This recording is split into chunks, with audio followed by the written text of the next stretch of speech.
Ndị Igbo ekele m na ọ ka mbụkwa ụkọchukwu Jo Vika. Ama m na unu enyogo ihe onyonyo a nke nwanne anyị nwoke bụ Timothy Ofuegbu mere.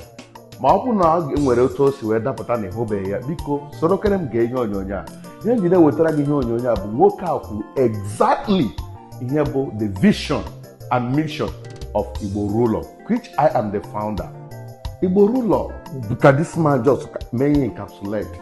Because I nwere onwe mgbe niile a na-anwụ na nwere onwe ruo ole mgbe ka a ga-anwụgide nwụfọ nkwe mgbe nwere onwe ọ ga-abịa gbakwa na ọ ga-abịa.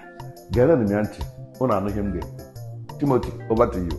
Enwe ihe ya bụ nkwuo wute ndị Igbo biko gbaghalụ na mana mma ekwu ya. Inwere onwe anyị etigo anyị na nnukwute nsogbu. Anyị na-eme ọfụma. Anyị bụ ndị nke izizi na Nigeria in the 60s. Anyị bụ number 1. A na-ewu anyị anya ọkụ. Ebido ha na mmele onwe a ihe niile anyị nwelu namina anyị bidokwa n'isi gbagodo mbọ onye ọzọ malitekwa sị ka anyị nwere onwe anyị chụba ya ya na ndị otu ya eje ka agụọ sensus n'ala Igbo asị na ala Igbo ahụ ana Nigeria na ya agụ sensus nya ka ịjọji ka ndị Igbo kịta na national database ndị ijọka anyị in population. Ayaba onye nke ahụ ya godo ka o jechala nganata isi jụnata obele oyi gbatu obele break onye ọzọ bidokwa from mbido ahụ anyị nụzie na anyị nwetara etu esi chọ ka echekwaba anyị Igbo ọ bụla eziokwu bụla ụgha Nwafọ Egbu amahọ mana anyị nụrụ na Igbo isiri ndị mmadụ egbe ebido a na-anọ n'ụlọ na Mọnde mgbe ejidelu nwanne anyị nwoke agwaghị ego na elu uzugolu ị na-emechi ahịa mbọsị Mọnde hapụ ịghọta so nke Ojukwu melu bụ Ojukwu mechalụ jewalụ 13 years ọ nọghị ana Igbo ọ ya ewute ndị nọ n'agbụrụ ya mana mma ekwu ya ka ọ natalụ nyanwa joinụkwalụ ndị MPN bụ nke ndị ugwu zọọ sineti zọọ prezident efu na ọ gagharịcha azụ chigakwa azụ onye nke melụ nke ịbụa joinụlụ ndị ugwu wee na-achọ ka e nwee udo n'ebe ndị ugwu na ndị Igbo nọ onye nke ịtọ kịta akpọrọ ya akpọrọ jebe Sokoto Chineke ya enyere ya aka mee amara hapụ ya amaghị onye nke ịnọ ya eku niile kama anyị nọ na-agba okirikiri everyday anyị ana-akọ ofu akụkọ ka anyị mee ihe ndị Singapore mel. Enwere 23 provinces na Malaysia a na-ewu Singapore province anya ọkụ na ha na-eme business na ha na-agba mbọ ha pụọ ha nwasị na ihe achọdobele bụ ka ha jee dozie ebe ha Singapore je dozibe be ha kwuo na education bụ free be ha mgbe the 22 provinces chọrọ ime meeting ọ bụ na Singapore abịa ha sị ha chụpụ ndị Singapore jee Singapore today ị nwere ike chenjie afọ ana Igbo anyị enwere onwe anyị ichenjigo omume ndị Igbo ichenjigo ndị nwere obi ọjọọ ichenjigo ndị nọ n'oche jide ego agwago trillions anatagolu since 1999 gịnị ka eji eme so na ihe nsọ akpọ oku ya bụ ka anyị chighata akụrụ ụnọ anya luo ụnọ obi luo ụnọ ọkpa luo ụnọ ego luo ụnọ mmepe luo ụnọ ana Igbo emepe anyị adọka Dubai dọka Singapore ụwa ndị ọzọ abịa kọba aka n'ọnụ ụzọ anyị wee na-asị ndị Igbo ibe m gbaghalụ onye Igbo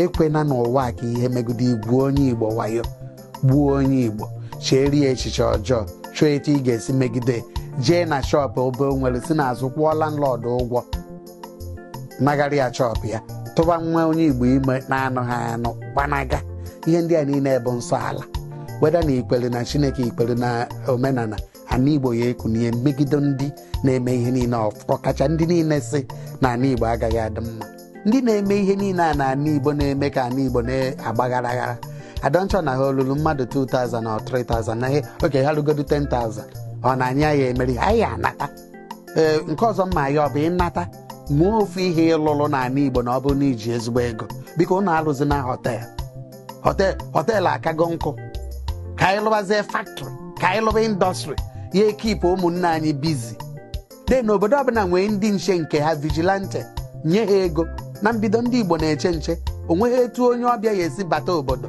bata vileji anyị ama nke ịtọ ka anyị bido bụrụ ndị na-enyere onwe anyị aka onwe ụmụazị nwere isi akwa pasị na waye ka njambụ nne na nna ha enweghị ego anyị azụọ ha maka ọnwa bụ nwa ọha so ana Igbo ya adụ mma ọzọ. eji m aka na ụlọ nọrọ ya okwu a ọbara onye Igbo ọbụla megidere okwu a iwu onye iro ala Igbo. I repeat, onye Igbo ọbụla na-anabataghị okwu a iwu onye iro ala Igbo. Iso na ndị na-egbu mmadụ n'ala Igbo, iso na ndị na-achọghị ọganihu ala Igbo, iso na ndị na-ebutere anyị ọnwụ ike n'ala Igbo. Ana ekpere m na-ekpe n'isi gị bụ ihe ahụ ị na-ebutere anyị ọ ga-eru gị n'ezinụlọ gị aka. Gịnị mere njikwa otu a? Mmadụ asị he who fights and runs away will live to fight again. Ojukwu bidoro ya ọ kọwaghị ya achọghị ikwuwe mmadụ anwụ. Eziokwu unu gasị egbuwela anyị tutu Ojukwu ebido ya jete ka o gbochie ya egbuo karịa. Ọ bụrụ na ị mara na a ga-egbu gị karịa gị mee ihe ị ga-eme ka hapụ ị na-egbu unu. Na ị gaa na South Africa today, ndị na-achịrị bụ ndị ojii, but the economy of South Africa nọ n'aka ndị ọcha. Go and check it. Ndị a nwere ike sị ha na-achị anyị, ha achọghị inye anyị ọchịchị. We can decide to control the economy of Nigeria. If we kpebiele na anyị ga-eme. Ị na-achị gwa m na ọ bụrụ na every Igbo man duplicate all the businesses ha nwere outside ala Igbo, mmadụ dịka Cubana, my chief priest, my friend G.U. Ebeko, all these particular Lozro bosses who do different businesses, groceries. Let us have the same business back home, Enugu, Imo. My brother, onwe development career. Okay, nyanyoro. Okay, the investors will come. Okay, make people guys why how we better. Even in the heart in that business will attract the government those. Or how ego nwere n'ala Igbo kwesịrị imepụta everybody unu nwere ego Chineke nyere gozi ala Igbo give declare scholarship from primary till secondary or to at least primary. We can do it within ourselves. Onye mmadụ na Abia State ga-adị otu ọ dị taa until OT came in. We can generate our own light. Chineke nyere ala Igbo ọtụtụ ndị dị iche iche eji akwara ngwa ọrụ. Enwere nwa okorobịa arụpụtara generator na-anaghị use ọkụ mmiri solar nothing n'ọrụ onwe ya. Anyị na ha akpọrọ oku ka unu John kata anyị aka ka anyị mee na bulie daga anyị elu ka anyị build new complete ịbịakọta na-abụrụ problem ndị Igbo. But unu ga-eweta ego tụọ ego ka aka zụta ngwa agha nye ụmụ okorobịa ha eji na-egbuchichi onwe ha egbuchichi ụmụ anyị nwaanyị. Gote ego ahụ na ka anyị sọpọtụ build up industries. Unu achọ ya onye kwuo unu so kwugbuola onwe. This is the message we need to drive home. This is what we need. Because in Singapore, let us follow the same trend. We can remain in Nigeria, but we are not of Nigeria. We operate in a different class. And a small London. Whatever made it to be small London, we can duplicate it all over our Igbo. To bring security. Now Newi is like a London of its own. Oh, Newi has everywhere. Newi Maramba. Let us have too many Newis all over our Igbo. We can do it. It's achievable. Igbo resources, knowledge, talent, gift to achieve this vision. Here are my preaching. On here, Japan, Igbo, apostle of Igbo development. When those are married, cover a monagonol. Because of Sunday, you know, Kazuku can now back on one. Kahuna makes on a Libo, Kalibo, Tony Noto. Here and Dibo na Bari, Ghana, the whole countries of this world, Ghana prison, Ndibo not there. Mona won't have a drug. Ya wouldn't have somebody with a tin hammer, there. Mona won't have, ya wouldn't have green passport or wool offense. Because it's a crime to be a Nigerian. If I summon a few native, when I bamba you know the men I live, and that's one Nigerian man. You shall they get my bro. When I'm a Nigeria will disaster.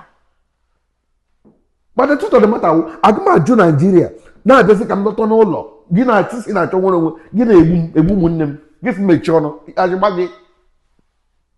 Can you kind of put I get mention a Libo? I can come Chineke here and make them wearing my Alibo is coming back. I'm the new from that to the next 5 years. Alibo Gabo, but I get in a mouth. Dubai, and I sell how manage. ọ wee ekpere m ana ọ ga-adị otu ahụ onye sọ ọ gaghị adị otu ahụ ị ga-eji ala zere mmiri ka emesịa nọ tụsara na m ihe onye n'aka m bụkwa Apostle Joe Vicar, the Apostle of Igbo Development.